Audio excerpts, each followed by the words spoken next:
about the J phoneme. So let's get started.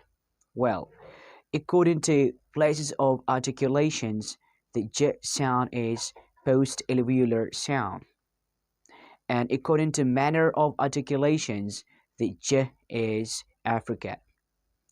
The J sound is voiced. So the J sound is used in these words. For example, the first word is large. So that's the phonetic transcription. Large. So this is the J sound. Next one is danger. So that's the J sound. Next we have got judge. So right here we have two J sounds. Next word is fridge. That's the J sound.